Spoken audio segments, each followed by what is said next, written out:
come to magnetic properties. जैसा हम पहले से जानते हैं, कहाँ से जानते हैं? केमिकल बॉन्डिंग चैप्टर में हमने पढ़ा था क्लास 11 में कि मैग्नेटिक प्रॉपर्टीज होती हैं अनपेयर्ड इलेक्ट्रॉन की वजह से। आ रहा है यार? मैग्नेटिक प्रॉपर्टीज होती हैं अनपेयर्ड इलेक्ट्रॉन्स की वजह से। जिन एलिमेंट्स के पास अनपेयर्ड इलेक्ट्रॉन्स होते हैं उनमें मैग्नेटिक प्रॉपर्टी मिलती है, जिनमें नहीं होते हैं उनमें मैग्नेटिक प्रॉपर्टी नहीं मिलती है। अब मैग्नेटिक प्रॉपर्टी के बेसिस पे हम अपने सॉलिड्स को इन 5 कैटेगरीज में डिवाइड कर सकते हैं। अब ये कैटेगरीज क्या है? Diamagnetic, paramagnetic, ferromagnetic, diamagnetic, paramagnetic, ferromagnetic, anti ferromagnetic, anti ferromagnetic and ferrimagnetic. ये हमारी 5 कैटेगरीज है। हम डायमैग्नेटिक में लेते हैं। डायमैग्नेटिक वो होता है जो मैग्नेटिज्म शो नहीं करता है, जो मैग्नेटिज्म शो नहीं करता है। मैग्नेटिज्म शो नहीं करता मतलब इसको अगर आप मैग्नेटिक फील्ड में रखते हो तो this shows strong repulsion in magnetic field. Why? Because it is containing no unpaired electrons. इसके पास अनपेयर्ड इलेक्ट्रॉन्स नहीं होते हैं, सारे इलेक्ट्रॉन्स पेयर्ड ही होते हैं, इसलिए इसका मैग्नेटिक मोमेंट क्या हो जाएगा? नेट मैग्नेटिक मोमेंट लगभग इसका 0 हो जाएगा या बहुत कम होता है। एग्जाम्पल क्या है? NaCl, TiO2, B2O5, vanadium pentoxide. ये सारे एग्जाम्पल्स आपको याद रखने हैं, ये एग्जाम्पल्स ज्यादातर पूछते हैं। तो ये सबके सब डायमैग्नेटिक है। क्यों है डायमैग्नेटिक?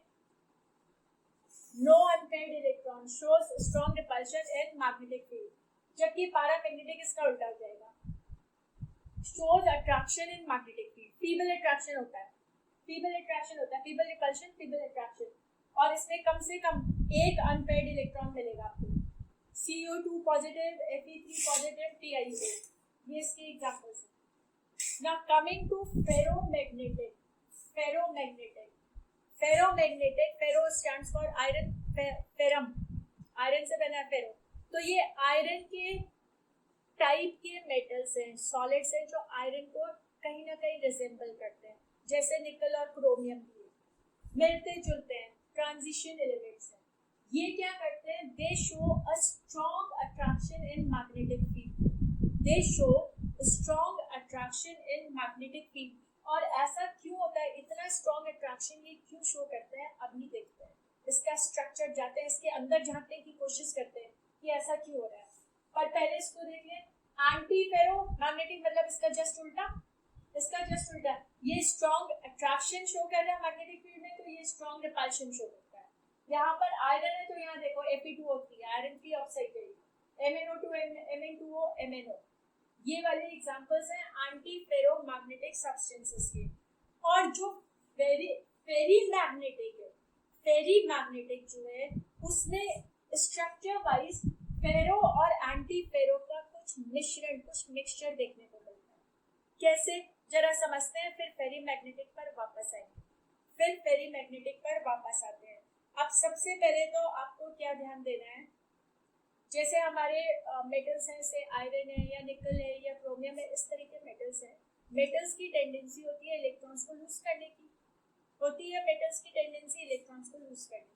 सपोज ये हमारा एक एटम है मेटल का एटम है, इसने इलेक्ट्रॉन्स को लूज कर दिया। भाई इलेक्ट्रॉन्स यहाँ पर खिसक गए, बाहर की तरफ खिसक गए, तो यहाँ पर इसका पॉजिटिव न्यूक्लियस बचा। मतलब ये कुछ ऐसा कॉम्बिनेशन हो गया इलेक्ट्रॉन्स एक तरफ को आ गए इसके, क्योंकि ये लूजली बॉन्डेड है, और ये पॉजिटिव चार्ज एक तरफ आ गया।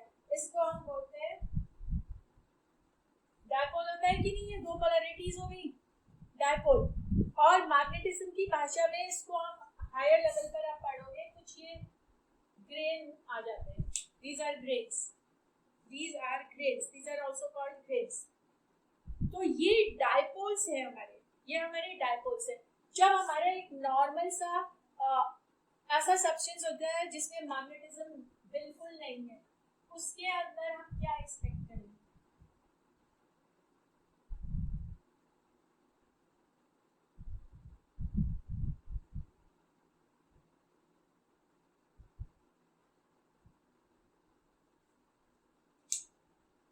ये डायपोल्स बिखरे हुए पड़े हैं सब डायरेक्शन में।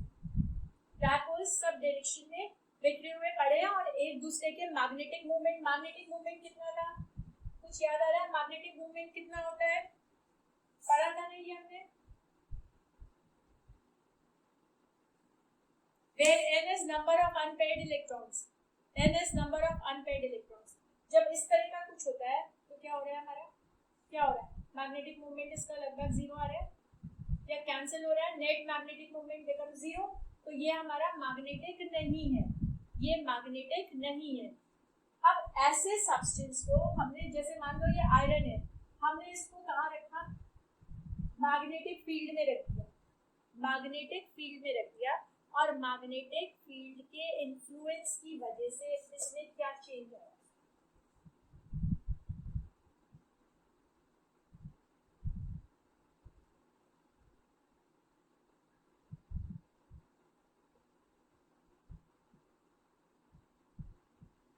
इसके जो सारे डायपोल्स है ना, डायपोल्स है, उन्होंने सबने एक ही डायरेक्शन में अलाइन कर दिया, किसकी वजह से, मैग्नेटिक फील्ड की वजह से, एक ही डायरेक्शन में अलाइन कर लिया, तो समझो सबका जो डायपोल मूवमेंट है वो ऐड ऑन हो जाएगा या कैंसिल हो जाएगा, ऐड हो जाएगा, because all of them are in the same direction, therefore magnetic movement becomes quite large, magnetic movement becomes quite large and the substance becomes ferromagnetic. तो ferromagnetic substances का magnetic movement होता है बहुत ज़्यादा होता है इनका मैग्नेटिक मूवमेंट।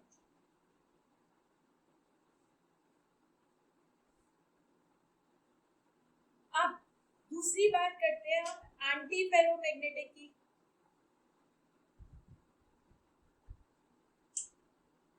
देखो इसमें एक चीज और है कि जब हमने ये मैग्नेटिक फील्ड को हटा दिया तो भी ये काफी टाइम तक ऐसे ही रहते हैं, मतलब मैग्नेटिक फील्ड हटाने के बाद भी ये मैग्नेटिज्म शो करते हैं। आपने देखा ना आयरन के केस में टेम्परेरी मैग्नेटिज्म इंड्यूस हो जाता है उसमें, इसकी वजह से होता है।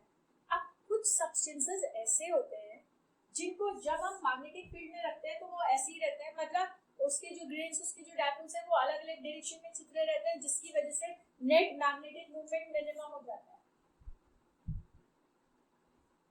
नेट मैग्नेटिक मूवमेंट मिनिमम हो जाता है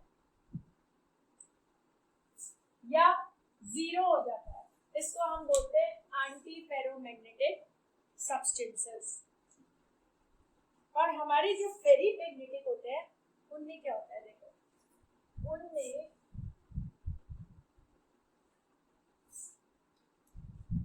इसको इस तरह भी दिखा सकते हैं,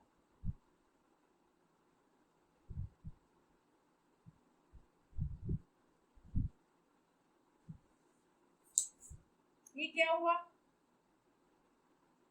ये कुछ ग्रेन्स ने तो, कुछ डायपोल्स ने तो अपने को प्रॉपर्ली अलाइन कर लिया और कुछ ने अपोजिट डायरेक्शन में अलाइन कर लिया, जिसकी वजह से क्या हुआ,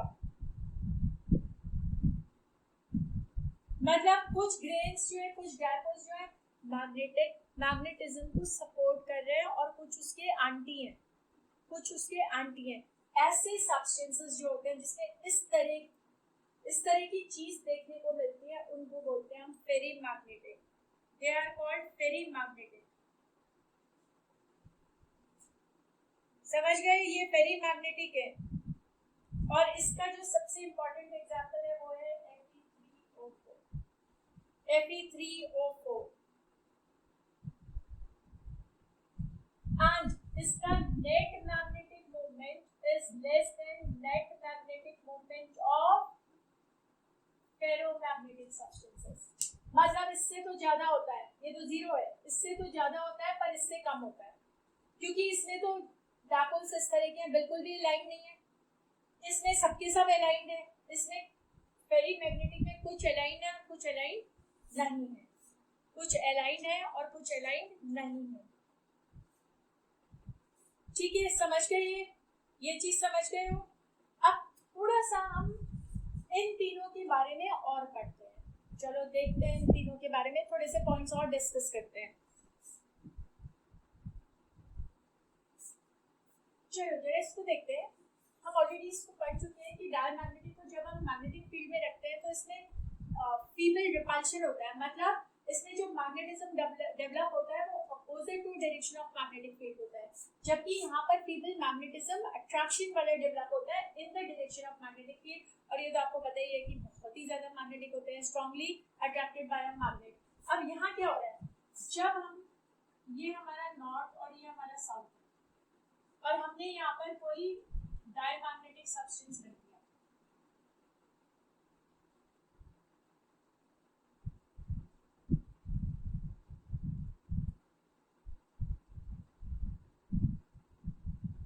ये ऐसी है, तो ये क्या होगी, lines of force take to avoid the substance. ये पता है क्या करेंगे लाइंस ऑफ फोर्स, ये जो इसके थ्रू जा रही थी ना, ये ऐसे चली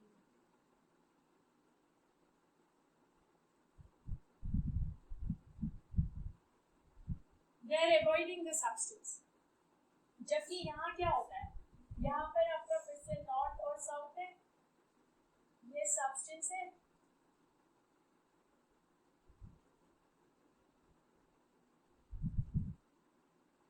ये क्या करेंगे लाइंस ऑफ फोर्स, ये वाली भी देखो, ये क्या कर रही है, ये आप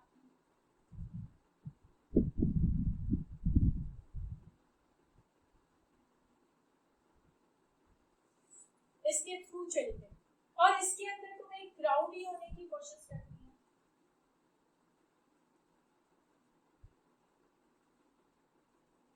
जो इस तरह से जा रही है,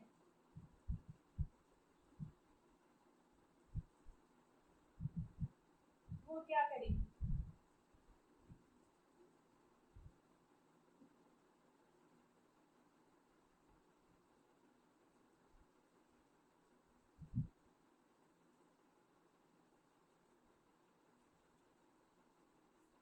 इस तरह से क्राउड होगी। So this is all about some of the characteristics of different types of substances based on magnetism. And with this we end with the chapter. हमारा chapter यहाँ पर खत्म हो गया।